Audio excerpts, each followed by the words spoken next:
आता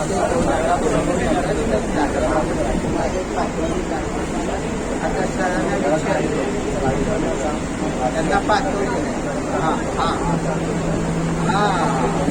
ते काय म्हणते ते बघ हॅलो बोलले मी फोन करून सांगेन तुम्हाला त्यांचा फोन आला की मी तुम्हाला सांगेन बोलते की आपण दोघं करणार आहोत त्याला पैसे विचारले